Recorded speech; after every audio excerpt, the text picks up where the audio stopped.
Bom dia, começa agora mais um Fórum 11h30, nesta terça-feira, 28 de janeiro de 2020. Eu sou Drida Lorenzo. Eu sou Renato Roy, que tal? É isso aí, estamos aqui mais um dia trazendo as principais notícias do dia, com os comentários aqui do Rovai. Hoje a gente vai falar sobre as articulações para as eleições de 2020. O ex-presidente Lula já se reuniu com os pré-candidatos de São Paulo. Vamos falar sobre o retorno do Bolsonaro da viagem à Índia, vamos falar sobre o coronavírus. Vamos falar também sobre a Janaína Pascoal, que é sua indignação seletiva sobre o caso da SECOM, entre outros assuntos que você acompanha agora aqui no Fórum 11h30. E hoje a gente já começou o programa com uma nova membra aqui, Maria Margarida, bem-vinda ao clube dos membros aqui do canal da Fórum no YouTube. E tem várias pessoas aqui, Maringá sempre presente, Bernie Sanders para presidente do Brasil, Daniel Tancredo, olha só, novo nome para vir aqui para o país. Aqui tem gente pedindo homenagem ao Kobe Bryant, que morreu numa tragédia no domingo, né, num acidente de helicóptero, um grande astro aí do basquete. E ontem a gente publicou uma animação que foi baseada numa carta que ele escreveu para o basquete, querido basquete, e que levou o Kobe a ganhar um Oscar também de melhor animação. Vou colocar o link aqui no nosso chat e aí fica a nossa homenagem a esse atleta, esse astro que morreu com a filha, inclusive, que tinha 13 anos e que estava seguindo os passos do pai também jogando basquete e era uma grande aposta para o esporte. Tem já abraços direto do Recife, BH, Curitiba, Jundiaí, Maringá, já falei, Zona Norte de São Paulo, Rio de Janeiro na área, melhor canal progressista da web. E olha só, que obrigada pelo elogio, estamos trabalhando para isso. Né, Rovai? E bom dia, então, para todos que estão chegando.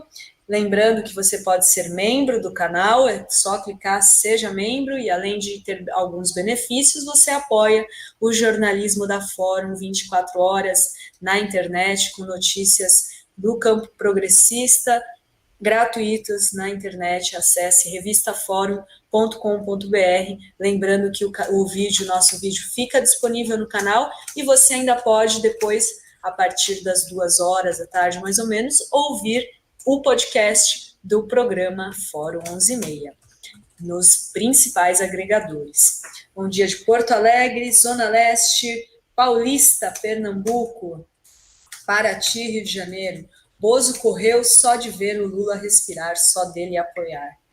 Pois é, vamos falar então já ontem a gente falou sobre o Bolsonaro que decidiu ficar de fora das eleições deste ano e não legalizar o seu partido, até ele teria que conseguir cerca de 500 mil assinaturas rapidamente para conseguir participar das eleições deste ano, mas ele calculou que só vai a partir de julho conseguir ter as assinaturas e não vai dar tempo de fazer as articulações. Por outro lado, a gente já viu o ex-presidente Lula se reunindo com os pré-candidatos do PT à Prefeitura de São Paulo, dando entrevista e já fazendo articulações. Rovai, pergunto, quais são as mudanças disso do Lula este ano na jogada, nas eleições de 2020? Bom, primeiro, bom dia a todas, bom dia a todos. Sempre muito bom estar aqui com vocês. Primeiro, eu acho que assim, eu queria rememorar aqueles que nos assistem que eu sempre venho repetindo isso, que não o Lula, numa das eleições, é uma coisa, sem o Lula é outra. Né? E eu sempre dou um exemplo de um amigo de Osasco, que eu perguntava a ele, se o Lula, que isso quando o Lula estava preso, como é que está as eleições para o PT lá em Osasco? Aí ele me dizia, muito difícil, muito difícil. E eu falei, se soltarem o Lula? Bom, aí qualquer candidato do PT vai para o segundo turno. Era a avaliação dele lá atrás, né? Ele falou, como o Lula passeando aqui no calçadão, né? Tem um calçadão em Osasco, dando uma volta no centro, muda o jogo. Se ele vier alguns dias antes da eleição, então muda mais rapidamente. E o Lula não vai só fazer isso, só ir lá e dar um bom dia nos lugares. Ele está articulando as candidaturas, ele está discutindo o jogo político, ele está conversando com o PT, ele está conversando com gente do PCdoB, com o Flávio Dino, por exemplo, se reuniu recentemente. Ele está conversando com o PSOL, ele conversa com o PSB, ele conversa com outros partidos de centro-direita. E isso vai costurando um arco de candidaturas mais fortes para a disputa eleitoral. O que o Bolsonaro fez? O Bolsonaro, por outro lado, ele decidiu que não vai disputar a eleição. Ele podia fazer uma força-tarefa aí e tentar fechar as filiações ao partido dele ainda para disputar em 2020. Mas ontem eu mesmo dizia isso. Ele não vai fazer isso por quê? Porque ele não vai ter tempo de operar esses candidatos. Quem vai ser o candidato lá em Osasco? Quem vai ser o candidato em São José dos Campos? E o Aliança pode ter um resultado ridículo. Então, para ele, é muito mais confortável fazer de conta que apoia uma aqui, outra ali. Por exemplo, no Rio de Janeiro, ele vai apoiar o Crivella ou ele vai fugir do Crivella? O Crivella, só se der tudo muito diferente do que qualquer cálculo está dizendo. Mas o Crivella sequer vai para o segundo turno, né, dadas as condições objetivas dos dias de hoje. Bom, tem isso. Então, o Lula está operando. Hoje ele tem reunião com os pré-candidatos a prefeito de São Paulo. Ali está uma confusão. Vários estão saindo pré-candidatos porque há um entendimento de que o Tato, que tem todas as condições de ganhar as prévias, parece que detém a maioria da máquina, seria um nome muito fraco do ponto de vista eleitoral geral. Então se apresentaram, além do Tato, o Zaratini, o Padilha, o Suplicy, o Nabil, Paulo Teixeira e Suplicy. Já falei. Já falou. Né? Então, nós temos aí esses 6 candidatos. Me disseram que tinha uma mulher que era a 7ª candidata, mas eu não sei se ela não foi, se ela desistiu, porque tem que reunir uma quantidade de assinaturas também para ser. Então, até para disputar as prévias.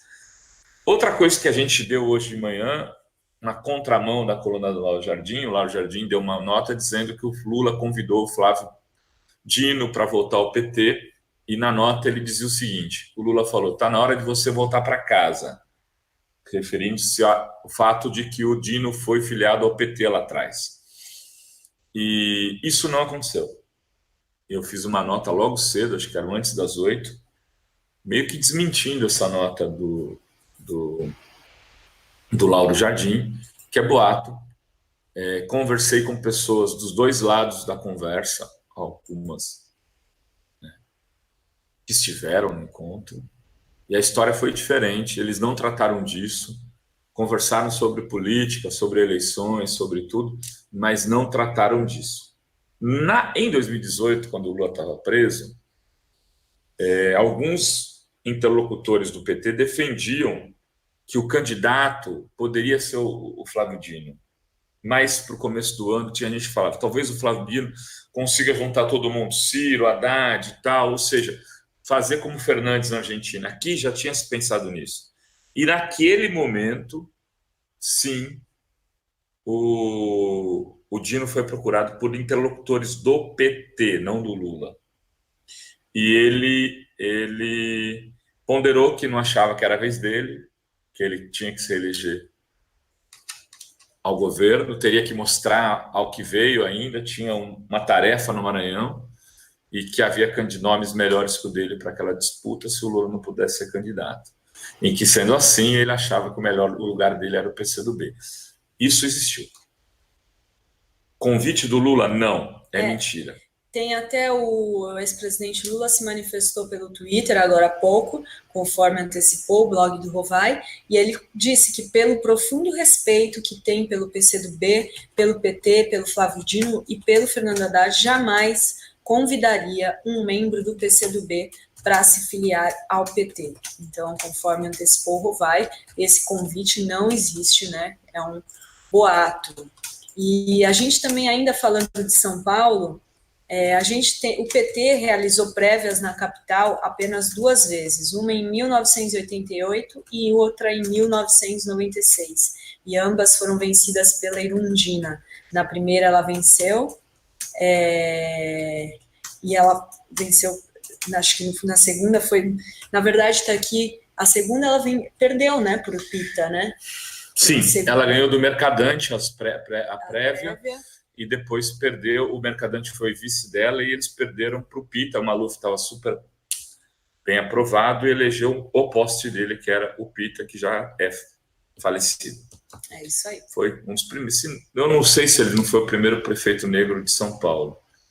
Tenho dúvida, mas fazia muito tempo que o São Paulo não tinha um prefeito negro, pelo menos. Teve muita polêmica, teve grupos do movimento negro que, mesmo ele sendo malufista, foram apoiá-lo, enfim. Vamos lá, então aqui tem vários comentários. Todo mundo que não seja golpista, que não seja um traidor, nem dos interesses do país, fugindo para Paris, nem da classe trabalhadora.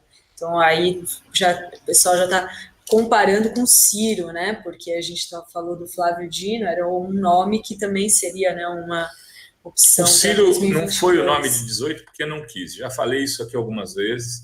O Ciro refugou a ideia de ser visto Lula e depois poder assumir a candidatura.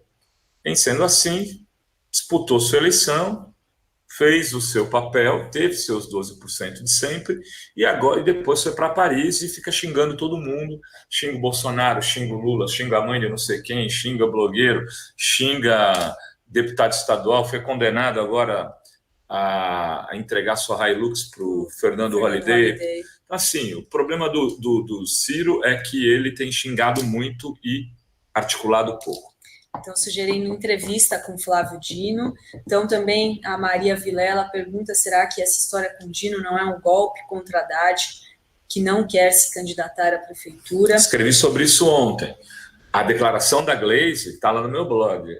Tem esse post do Lula no Convide e o post anterior é esse, dizendo isso, que a declaração da Glaze, ela faz coro a uma corrente do PT que defende o Haddad candidato a prefeito de São Paulo e que tem trabalhado a seguinte tese: se o Haddad não sai candidato, o que, vou ser sincero, de alguma maneira, eu acho que corre esse risco mesmo, ele pode... a eleição em São Paulo pode ser um fiasco para o PT. O PT pode ter menos que 2 dígitos.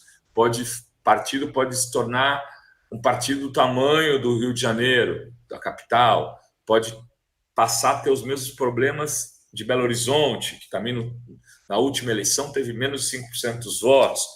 Resumindo, o PT pode se guetizar em São Paulo. É este o receio de algumas pessoas, e eu acho que a Glaze vocalizou isso no momento em que ela fala da alternativa a Flávio Dino, que ela está deixando para o Haddad a seguinte questão: Haddad, você hoje é o primeiro da fila, mas depois de outubro de 2020 pode não ser mais. O Flávio Dino, por exemplo, está se articulando muito e está ganhando espaço no campo progressista. Isso para fora do partido. Para dentro ainda tem o Rui e o Camilo, 2 governadores que estão de olho na sucessão presidencial. A gente falava, inclusive, da importância de uma candidatura para a Prefeitura de São Paulo, trazer uma mobilização, engajar as pessoas e transformar esse momento em manifestos, em juntar a esquerda. E, nesse sentido, o Haddad conseguiria fazer isso, Rovai? Acho que sim. Acho que o Haddad consegue, mas o Haddad tem um problema em São Paulo. Tanto que ele teve 19% dos votos no primeiro turno de 2018. O Ciro teve algo como 14%, se não me engano. O problema do Haddad é a periferia. Ele fez um governo que, evidentemente, fez coisas para a periferia, mas fez menos do que a periferia esperava. E ele teve uma relação um tanto digamos, pouco efetiva com a periferia. O Haddad não visitava os espaços populares de sábado e domingo, ele tem a rotina dele, achava que não era o caso, ele preferia ficar muito mais em gabinete, ele fez uma gestão absolutamente correta do ponto de vista dos gastos, dos investimentos, ele deixou a prefeitura em ordem para a dupla Dória e Bruno Covas, que estão estourando com a prefeitura, mas ele não tinha aquela coisa que era onde tinha, que Marta tinha de fazer, de futucar, de fazer reunião, e ao mesmo tempo de dar soluções e dar respostas às demandas dos movimentos organizados locais de periferia. Isso quem está falando não é o Renato Lovaglio. Isso, se você conversar com... Tem 10 ou 11 vereadores do PT hoje na Câmara, 8 vão te dizer isso, 9. Se você conversar com 100 militantes do PT paulistano, que tenho aí, 85 vão te dizer que esse é o problema do Haddad. Espero que esse banho de Nordeste que ele teve, a eleição presidencial, acho que pode vir a mudá-lo se ele fizer um novo governo, mas ele teria que fazer uma reconciliação com a periferia. Não sei se é fácil, né? E talvez por isso ele também tenha receio para a disputa, porque ele não conseguiu, por exemplo, o candidato a prefeito, ele podia ter 30% dos votos ali. Convenhamos, ele saiu, ele foi um prefeito razoável, então não conseguiu. Então ele tem essa dificuldade, essa limitação, e a base do PT é a periferia. Isso aí, temos uma nova membra, Regina, bem-vinda ao canal da Fórum, ao clube de membros aqui do canal. E, bom, tem bastante gente comentando aqui que uma eleição aí já começa a agitar, né, o assunto das eleições, afinal de contas, já estamos quase em fevereiro. Então, pedindo para a gente falar do Enem que teve, por conta de uma decisão judicial, os resultados do SISU, né, e a abertura das inscrições do ProUni suspensas. O Bolsonaro voltou da Índia e ontem fez uma live dizendo que não descarta, que ia conversar com o Weintraub, dizendo que pode ser sabotagem, que talvez não seja falha, ou seja, eu não duvido que daqui a pouco começar a surgir memes e fake news dizendo que foi sabotagem da esquerda, né? Porque tudo Ele está falando de sabotagem. Tudo ele já está falando de sabotagem. Vou lá conversar com o Weintraub para ver se ele me diz que é sabotagem. Entendeu? Por que isso? Eles têm dificuldade em admitir os seus erros, né?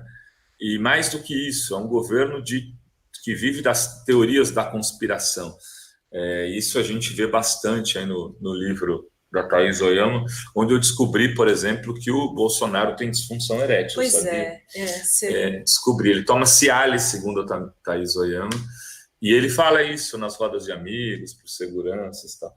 Que não vejo nenhum problema também de tomar Cialis, de falar isso, mas só porque às vezes a gente vê que Freud é um cara muito esperto, porque as pessoas, tem aquele cara que fica falando pinto de um, de pinto do outro, se é pequeno, se é grande, né? Porque é o cara que falou pro japonês, não sei o quê, é o que foi falar pro Trump do pinto do Negão lá, como é que é?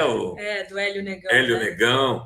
Tá, não, ele é grande assim, mas o pinto não é muito grande, não. O cara pro Trump, assim, da onde que o sujeito tira esse tipo de coisa?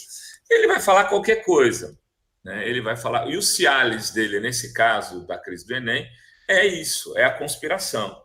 Então, eles sempre inventam Cialis para cuidar dos seus problemas, certo, Drília Lourenço?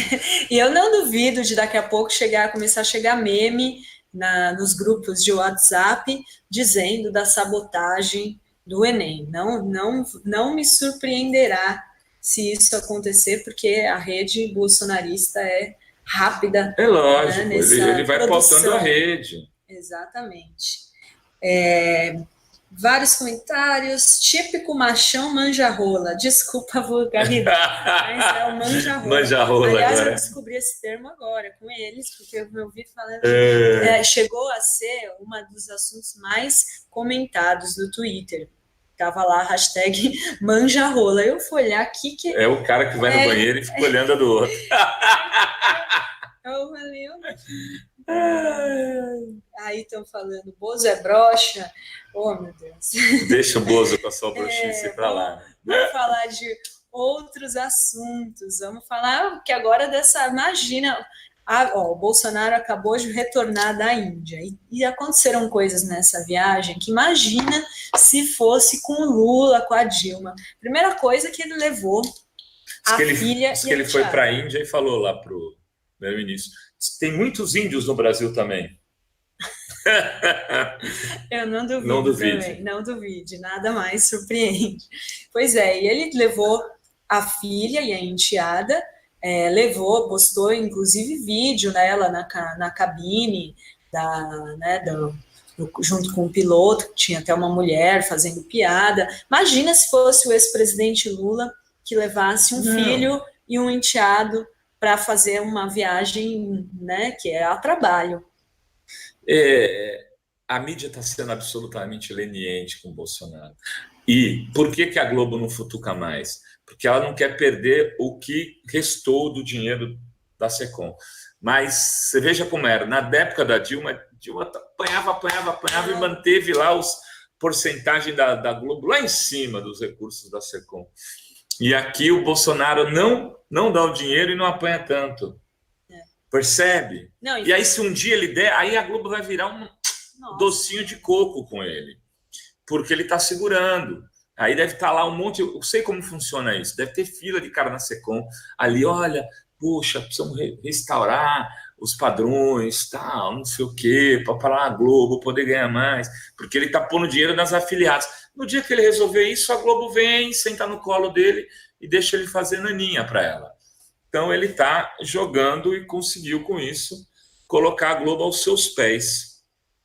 Pois é, e teve outra notícia envolvendo a viagem, que foi o assessor do Onyx, o Onyx está de férias, já em 28 de janeiro, ele está de férias, e teve um assessor dele que estava em Davos e pegou o avião da FAB e foi para encontrar a comitiva presidencial que estava na Índia. E ele foi com o avião da FAB, diz que o Bolsonaro ficou indignado com os custos, porque um avião com 3 pessoas, que ele poderia ter feito um voo comercial. Aliás, nessa comitiva, o Eduardo Bolsonaro também, não sei o que ele foi fazer, mas também esteve presente. Evidentemente que esse cara não caiu por isso. Não caiu por isso. Ele caiu porque o Bolsonaro tinha algum problema já ali, a base de deputadas devia estar pedindo a cabeça dele, o sujeito foi fazer essa viagem para o avião da FAB e rodou. O Entraub está fazendo o que quer e não roda. O Enem está caindo na cabeça do governo e não tem, até agora está lá. O sopa de letrinhas lá da Secom, a mesma coisa, envolto até o último fio de cabelo com corrupção. O ministro do Turismo, então, nem se fala, desde o primeiro dia de mandato. Então, ele não está querendo, ele quer derrubar esse sujeito, ponto final. É isso aí. A gente tem informações sobre o Fábio Weingarten, só que eu vou acertar hoje, né? Ele foi pedida, ele vai ser, na verdade, investigação para investigar, né? O Ministério Público pediu para a Polícia Federal a abertura de um inquérito para investigar esse esquema de corrupção comandado pelo secretário de Comunicação, o Weingarten, que é o sopa de letrinhas, como diz o Ovai, que recebe dinheiro por sua empresa FW Comunicação de clientes que são privilegiados com verbas publicitárias do governo. Então, a gente noticiou ontem, a Record, por exemplo, foi a que ganhou mais recursos na campanha da reforma da Previdência e é cliente da FW Comunicação, que é do Fábio Weingarten. A gente também teve uma notícia ontem que só o Ratinho recebeu 915 mil para falar 4 comentários a favor da reforma da Previdência. Só para dizer assim, por que você deve apoiar a Previdência? Ponto. É um escândalo, né? Mas para a Janaína Pascoal, que é, né, a autora do impeachment, que ficou indignada, né, com a Dilma, né, que levou ao impeachment, né, ao golpe contra a Dilma, ela fez um tweet dizendo que é indignação seletiva. Ela ignorou esse escândalo Claro. da SECOM, dizendo que, na verdade, a indignação é porque uns recebem mais do que os outros. Ou seja, um veículo recebe mais do que o outro veículo. É por isso que a indignação é seletiva. Ninguém está preocupado com a mídia técnica mais. Acabou essa preocupação. Acabou a mídia técnica. E outra informação de hoje é o ministro da Saúde contrariando a Damares sobre a campanha de abstinência sexual proposta pelo Ministério da Família da Damares, que vai entrar agora, no início de fevereiro, onde o principal mote é a abstinência. Segundo o ministro da Saúde, o Luiz Mandetta, o governo ele criticou o foco da abstinência sexual e, para ele, a medida é ineficaz e não deve ser a única política de enfrentamento do problema. Ele diz, a mensagem do comportamento responsável é válida, é uma vida, é o afastamento da escola, mas não se pode minimizar a discussão e dar ênfase só para isso. É um problema complexo, tenho apostado muito em informar as consequências, porque acredito que esse seja um ponto essencial para a conscientização, ou seja, muito mais uma voz sensata aí. Pois desse você fica até assustado, né? Quando você lê uma intervenção dessa, que parece ter conexão com os estudos realizados, né? Segundo o Padilha, falava num grupo do WhatsApp ontem, o Alexandre Padilha, que foi ministro da Saúde do governo Lula, né? Há pelo menos uns 400 estudos, ele falou assim, né, deve estar, que comprovam que tentar fazer com que o jovem, né, faça abstinência sexual não resolve o problema da gravidez precoce. Em todos os lugares que isso foi tentado, deu água. É aquela lógica lá, depois de 9 meses você vê o resultado. Não rola, né? Não rola nem nas igrejas evangélicas. Então, não é questão de... Ninguém está dizendo que os jovens têm que fazer sexo antes dos 14, antes dos 15, antes dos 12, depois dos 16. Isso cada um define para si qual é o seu tempo. E a família precisa conversar com esses crianças e adolescentes para que isso ocorra no melhor momento da sua história de vida, né? E que quando acontecer seja algo legal, bonito, não seja algo violento, enfim. Isso é que a posição da imensa maioria das pessoas que defende educação sexual nas escolas, porque em muitos lares as famílias não têm condição de instruir a criança e o adolescente para esta vida. O Brasil é um país profundamente desigual do ponto de vista social e cultural. Boa parte das famílias miseráveis estão desintegradas. Quase todas não têm o papel do pai, porque é a mãe sozinha que segura a onda. Muitas vezes essa mãe é uma mãe que tem uma vida super difícil, ela trabalha para cuidar dos filhos dos outros, pega o ônibus às 5 da manhã, vai às 8, chega no serviço 7, 8 horas, sai de lá às 5.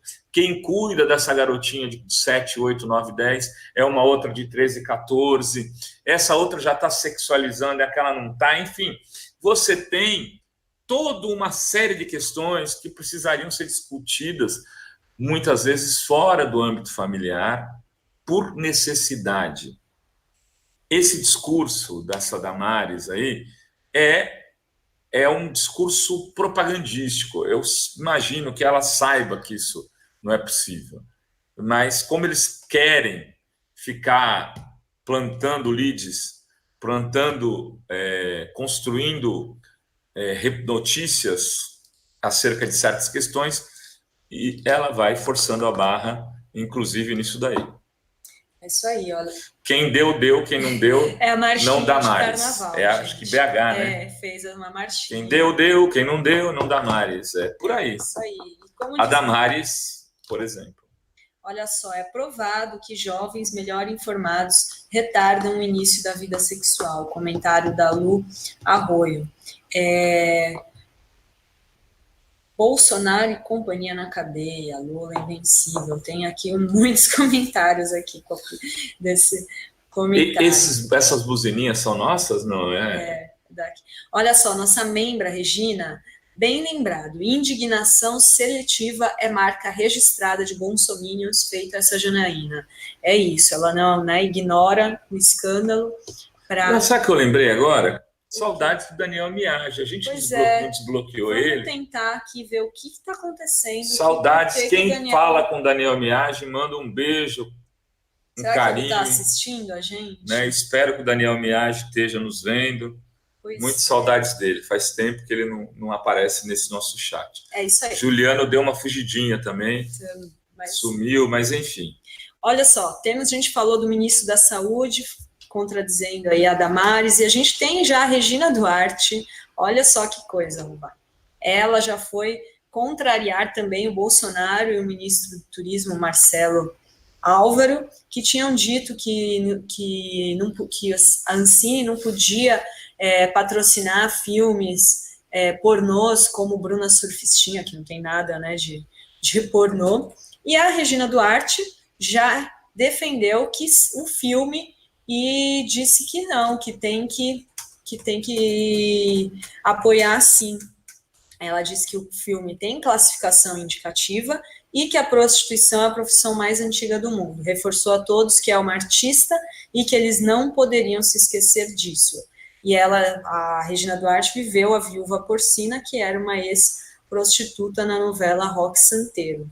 E já o Bolsonaro sempre criticou o filme Bruna Surfistinha. Eles tinham pego como o exemplo, né, do que o Estado não poderia apoiar, inclusive na época das declarações, a própria Raquel Pacheco, que é a verdadeira Bruna Surfistinha, tinha se manifestado sobre essa declaração infeliz do Bolsonaro. Então agora a Regina já chega contrariando. A verdade é que qualquer ser humano com 2 dedos de testa vai discordar do Bolsonaro. Eu não acho que seja o caso da Regina, com todo carinho, a essa namoradinha do Brasil, porque não quer perder a aposentadoria. Pensão, né? Eterna namoradinha do Brasil. Eu não sinto que esse seja o caso dela. Mas você vê, mesmo ela já discordou do Bolsonaro. Até ela. Até ela. Temos um superchat da Mônica. Obrigada, Mônica, nossa fã, obrigada mesmo. E Lulastê, namastê. Lulastê. Boa.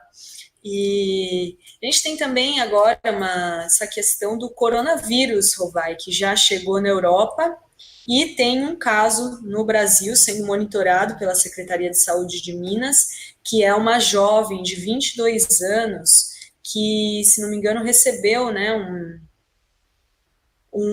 teve contato com alguém que veio da China. Então, ela apresenta os sintomas semelhantes. Então, já tem um caso no Brasil. Teve também um caso na Alemanha, que a gente divulgou ontem, que também que teve um colega que também tinha ido para a China. E agora já são 106 mortes dessa doença.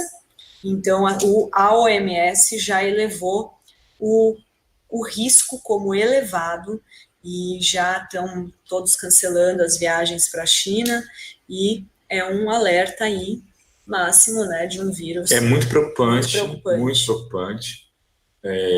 Essas epidemias, a gente só sabe como começam, a gente acaba não consegue saber como vão terminar.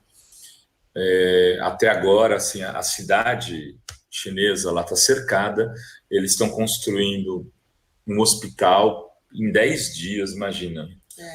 Os caras vão levantar um hospital em 10 dias na China para aquela região. Essa é a diferença, né, de ter Estado, né? O Estado vai lá construir. Aqui a gente tem destroços de Mariana, de Brumadinho, e não está sendo feito nada. Eles estão lá atuando nisso, mas a epidemia parece que já chegou na Alemanha, já descobriram um caso na Alemanha. E assim, um caso no Brasil já. E esse caso do Brasil, que ainda é uma suspeita, também não vamos transformar isso numa situação de pânico, né? Daqui a pouco o pessoal de Minas vai fugir para Curitiba, enfim. Vamos esperar, mas é muito preocupante. É muito preocupante. Só a informação correta, esse caso que está sendo monitorado, o que tinha tido contato com alguém que veio da China foi o outro caso que foi descartado pela Secretaria de Saúde de Minas. O caso que está atualmente em monitoramento é de uma mulher de 22 anos que voltou recentemente Acabou de confirmar, da China. Viu? Confirmou? Acabou de confirmar. O Ministério confirma caso suspeito. Suspeito, ainda está em monitoramento. E o problema desse vírus é que os sintomas eles aparecem bem depois e não tem como saber, né, se é o coronavírus ou não. E sabe-se pouco sobre a origem do vírus, então não tem nem como evitar, e o que aumenta, né, a preocupação de uma epidemia mundial. Então, todos os alertas e vamos continuar acompanhando essa questão e esse caso de Minas, né? Uhum. E olha só, a gente tem uma boa notícia de uma homenagem que a gente deu na fórum que tinha sido rejeitada uma praça no Distrito Federal. Hoje a gente noticia que mais uma praça na periferia de São Paulo foi batizada com o nome da Marielle Franco e já são mais de 150 logradouros públicos no Brasil e no mundo que levam o nome da vereadora brutalmente assassinada e que até hoje a gente não sabe quem mandou matar Marielle Franco. A gente até sabe, né? Sol, acaba de chegar aqui a Sol para iluminar este chat. Opa. Nova membra aqui, membra Pro. Obrigado, Sol. Seja bem-vinda a este nosso clube de membros. Precisamos marcar a primeira conversa só com membros. Eu acho que a gente podia marcar e o tema podia ser o Fórum 11:30. Ideias para o YouTube, o que as pessoas querem. Uhum. O que vocês acham de a gente conversar sobre programas e tal? Fazer um encontro só com membros? A gente podia pensar em marcar na semana que vem, André. Uhum. Não sei, pode ser. À tarde, ou logo depois noite, né? ou logo depois do Fórum 11:30. Que horários vocês que estão aqui prefeririam? Né? A gente vai mais à noite ou logo depois do Fórum 11:30? A gente vai colocar essa enquete na comunidade que a gente consegue colocar só para os membros. Boa! Aí os membros escolhem o melhor horário e quem ainda não é membro fica rápido para participar. E aí a gente vai discutir programas, quem sabe um programa para ser só convidando membros, que na comunidade a gente discuta que esses membros podem falar, porque assim, a gente sabe que tem membros muito bem informados aqui. Com certeza. Então, quem já é membro, fica de olho na abinha comunidade que a gente consegue postar só para os membros. Quem ainda não é membro, bora, fique membra, fique membro. E a gente volta amanhã, né, Rovai? Às 11:30. Fechou? Aqui. Não é que sextou, fechou? Hoje terçou. Terçol. É isso. Beijas a todas, beijos a todos. São exatamente 12 horas e 15 minutos aqui na Baixada Santista. Em breve, Folha Santista. É isso aí. Beijos.